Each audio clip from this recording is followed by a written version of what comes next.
اللهم صل وسلم وبارك على سيدنا محمد. ازيكم يا حبايبي؟ عاملين ايه؟ يا رب تكونوا بخير.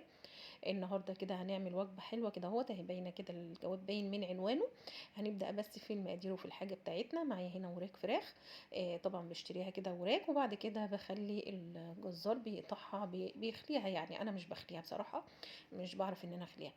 بس لو حطيتها في دماغي اكيد هعملها، بس انا ايه يعني ايه مش بحب اضيع وقت. يعني كده كده هو الجزار بتاع الفراخ يعني عموما هو اللي بيقطعها، بيطلع العظم، بيعمل الحاجه بتاعت اللي انت طالباه في اي حاجه هو بيعملها لك. معايا هنا هو الوراك اللي انا جايباها، فهتبلها الاول قبل ما اعمل الخلطات بتاعتها. طبعا اول ما جبتها غسلتها ونقعتها في خل وبعد كده غسلتها بخل بليمون وجنزبيل، علشان خاطر ايه؟ ريحه الزفاره اللي فيها واي ريشه او اي حاجه فيها طلعتها. عملت لها هنا هو بصلايه على طماطمايه، بصلايه ومعاها قرن فلفل عليها طماطمايه، وحطيت البهارات بتاعتي بابريكا وفلفل اسمر، وحطيت الملح بتاعي وكده اهوت، وانا بتبلها كده فيها هي والكبد بتاعتنا. طبعا الكبد انا عاملاها عشان هنعمل الرز اللي هيبقى من تحت اللي هيبقى محطوط تحت الوراك. تمام، تحت الحمام الكداب عموما، ده اسمه الحمام الكداب. في ناس كتير بتعمله، بتعرف تعمله جميل يعني، بس برضو الطريقة سهلة ان انا هعمله في الفرن، هتشوفيها هتعجبكم قوي. هنا بدأت اول حاجة ان انا بخرط، عملت البصلاية اللي انا هعمل بيها، هعمل الرز. يعني انا بعد ما نقعته خلاص وسبته منقوع نص ساعة حسب ما هتسيبيه، يعني وقت ما هتيجي تطبخي يعني انت اعمليه واركنيه منقوع، بياخد البهارات وياخد من البصلة مية البصل وكده هو يبقى طعمه حتى ايه، بيبقى طعمه حلو. هنا عملت خلاص البصلايه، حمرتها شويه لحد ما ادت اللون الذهبي، ونزلت عليها بشويه زبيب صغيرين قد معلقتين يعني، ونزلت عليهم ب3 كوبايات من الرز. والفلفل والملح والفلفل الاسمر دول الاساسيين، يعني ملح وفلفل اسمر، يعني فلفل اسمر بس اللي بيتحط. شويه مرقه ممكن، مكعب مرقه، بس انا مش بحب مكعب المرقه عشان ايه؟ مش هيدوب معايا، مش عايزاه يبقى فيه قطع. فكده كده هياخد من طعم الوراك، وهيبقى يعني ايه، هيبان بقى الطعم حلو.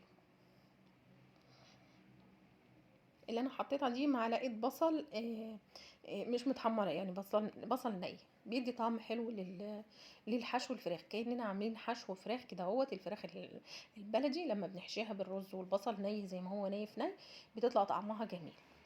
فطبعا دي عشان وراك بيضه وما بتاخدش سوا، فلازم نسوي لها الرز نص سوا. الرز انا حطيته نص سوا، ما حطيتلهوش الميه كامله بتاعته، حطيت له الميه نصها.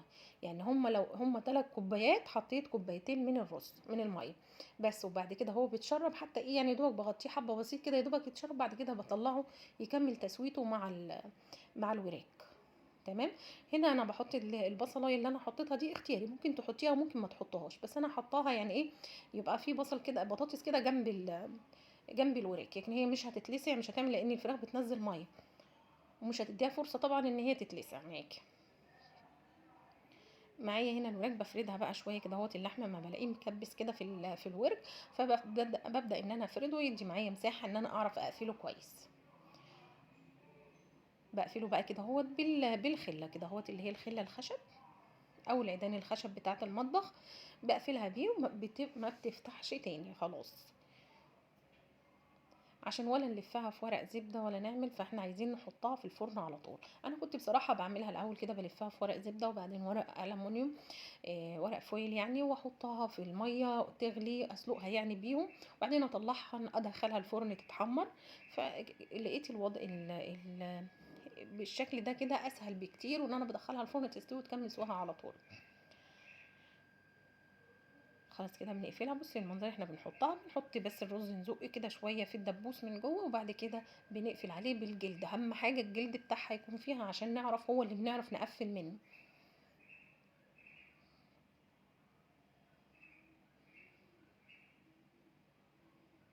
بصي بقى المنظر مقفول ازاي، ماسكه نفسها خالص يعني، ولا بتوقع ولا بتعمل. بحاول ان انا ازق اي حاجه من هنا عشان حتى ما تطلعش، بس هي مش هتطلع لان الرز مستوي. الرز مستوي نص سوا، يعني مش نص سوا، 3/4 سوا، فهو ناقص له ربع بس، فمش هينفش نفشه اللي هي هيطلع من الورك، ولا هيفرقع ولا الكلام ده كله. كده خلصناه. حطيت على الوش ديت صلصه، معلقه صلصه على معلقه كاتشب على معلقه مستردة، وحيقتهم بالملح والفلفل الاسمر ومعلقه وشويه زيت صغيرين، معلقه زيت يعني عموما. ودهنت الوش كده اهو. دخلها الفرن، هتاخد لها بتاع ربع ساعه كده اهوت في الفرن. وبعد كده بشيل الورقه بتاعتها منها، بلاقيها ان هي استوت هي والبطاطس. وبعد كده اكمل دهن بقى عليها عشان تاخد اللون الحلو بقى اللي احنا عايزينه.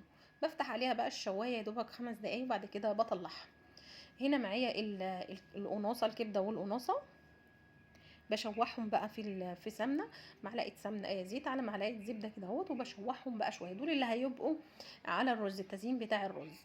يعني عملت الرز دوت، عملت الرز اللي هنفرده في اهو الرز بتاعنا اهو. ده انا كنت عملته قبل كده ونزلته على القناه، اللي هو الرز بالخلطه. هتلاقوه في فيديو الشركسيه، كنت عملته قبل كده اهوت. فانا عملته، والباقي الرز اللي هو اتبقى مني من الوراك حطيته عليه، فكمل تسويته معايا.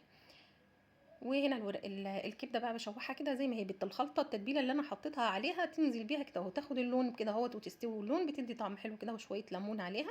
وبعد كده ديت بتبقى اللي هو التزيين بتاع الرز. خلصنا كده اهوت اللي هو الاكل كله. هنعمل شويه شوربه مشروم، معلقتين من الزيت عليهم معلقتين من الزبده. سيبهم بس كده يسيحوا بس شويه كده اهو. انزل عليهم بالفراخ، فراخ مكعبات صغيره كده اهوت.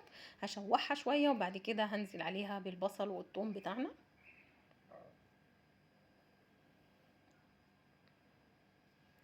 ادي البصله كده ومعاها الثوم هيطلع بس ريحه. وبعد كده هنزل بالمشروم، اخر حاجه بنزل بيها المشروم، عشان المشروم بيشرب الدهون اللي موجوده دي كلها، اي سوائل بيروح شاربها مره واحده. فهنقلبه شويه مع الفراخ ومع الثومه والبصله، وبعد كده هننزل عليهم بالمرقه بتاعتنا. معلقتين من الدقيق يتشوحوا برده معاهم شويه، عشان هي اللي هتدينا السماكه حلوه. معلقتين من الدقيق كده اهوت، وهقلبهم كده شويه. وبعد كده بنزل عليهم بلتر من الميه ومعاهم مكعب من المرقه. تمام كده خلاص اتشوحوا شويه. نزلنا عليهم بلتر من الميه، وعليهم كوبايه من مكعب من المرقه، ونص كوبايه من الحليب او اللبن، يعني كوبايه لبن، سوري، نص كوبايه كده من اللبن. خلاص اديتنا اللون بتاعنا، هتغلي. وبعد كده خلاص هي بدل ما غليت هنحط بقى نصبها كده في الاطباق وخلاص. دي كده خلصنا. دي اخر حاجه انا بعملها، اللي هي الشوربه، علشان خاطر تتحط سخنه تبقى سخنه. اول ما بيطلع الوراك كده من الفرن، بروح خلاص احنا نبدا نعمل الشوربه. بيكون الرز معمول بعديها على طول. كده الرز بتاعنا بنفرده، بصي بيبقى مفلفل ازاي لما بتحمريه شويه وتشوحيه شويه في الزيت. فانتي شوفوا الطريقه بتاعته محطوطه في فيديو الشركسيه، هيعجبكم جدا، وهيعجبكم الطعم كمان. الرز نفسه. هنا انا ضايفه له برده طماطم، يعني ايه بتاع الشركسيه ما حطيتلوش طماطم، ده ضفت له طماطم كده بتديله طعم حلو. حطيت بقى شويه سوداني على زبيب، حمصتهم كده في الزبده وبرشهم على الوش. ادي بقى الصينيه بتاعتنا عامله ازاي. وبنطلع بقى الخله كده اهوت. بس برضو بنبه اللي بياكل، يعني في حاجه هي بتبقى باينه عموما، يعني هيشيلها على طول، بس هي مش بتاثر باي حاجه. بصي شويه الرز اللي نزلوا على البطاطس، يعني شويه رز بطاطس صغيرين خالص، يعني بيتاكلوا حتى كمان طعمهم جميل جدا. نازل عليهم السوائل كده بتاعت الفراخ على البطاطس على الرز، حاجه كده جميله. وادي الوجبه بتاعتنا كده تعتبر خلصت.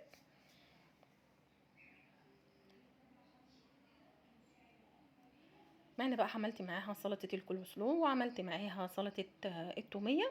حطيتها كده معاهم عشان انا ولادي بيحبوا التوميه قوي، فعملت لهم بقى كده شويه السلطات كده جنبها. وادي الوجبه بتاعتهم. قلت لهم اكل مطاعم بقى كده اهوت. فجربوا الوجبه دي هتعجبكم ان شاء الله. ما تنسونيش بقى بلايك، ولو مش مشتركين في القناه تشرفوني بالاشتراك. وده كده الفيديو بتاعنا خلص. يا رب الفيديو يعجبكم، واشوفكم على خير. السلام عليكم.